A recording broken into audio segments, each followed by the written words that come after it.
Gudlavalleru engineering college hostel washroom లో ఎలాంటి spy కెమెరాలు గుర్తించలేదని ఏలూరు రేంజ్ ఐజీ అశోక్ కుమార్ స్పష్టం చేశారు. క్రిమినల్ కేసులో ఏపీలో తొలిసారిగా సీఈఆర్టీ సేవలు వినియోగించామని వెల్లడించారు. తాము స్వాధీనం చేసుకున్న 14 ఫోన్లు, 6 ల్యాప్టాప్లు, ఒక ట్యాబ్ ను సీఈఆర్టీ బృందం సభ్యులకు అప్పగించామన్నారు. విద్యార్థులు, శ్రీ శిశు సంక్షేమ పోలీస్ బృందాల సమక్షంలో తనిఖీలు చేసినట్లు చెప్పారు. అయినా హాస్టల్ వాష్రూమ్ లో ఎలాంటి కెమెరాలు గుర్తించలేదన్నారు. విద్యార్థులు, తల్లిదండ్రులు, విద్యార్థి సంఘాల అనుమానాలు నివృత్తి చేశామని తెలిపారు.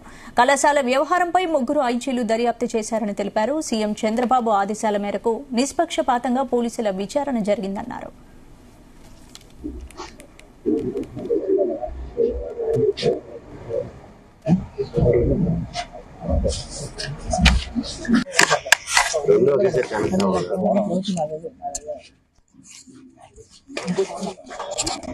సో మీకు అందరికి తెలుసు 29వ తారీఖు ఆగస్టున రాత్రి లేడీస్ హాస్టల్లో కొంతమంది విద్యార్థులు ఈ 3rd ఫ్లోర్లోనే కామన్ బాత్రూమ్స్లో స్పై కెమెరాస్ పెట్టి కొన్ని వీడియోస్ని రికార్డ్ చేశారు.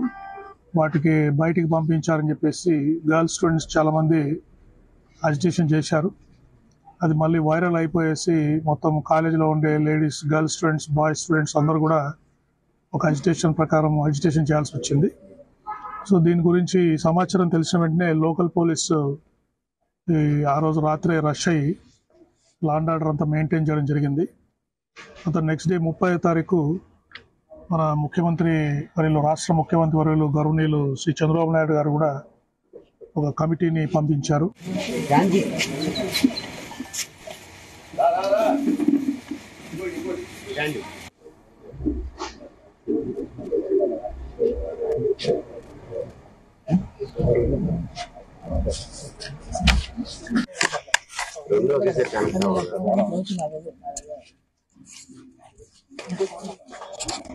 సో మీకు అందరికి తెలుసు 29వ తారీఖు ఆగస్టున రాత్రి లేడీస్ హాస్టల్లో కొంతమంది విద్యార్థులు ఈ 3rd ఫ్లోర్లోనే Gudlavalleru engineering college hostel washroom లో ఎలాంటి స్పై కెమెరాలు గుర్తించలేదని ఏలూరు రేంజ్ ఐజీ అశోక్ కుమార్ స్పష్టం చేశారు.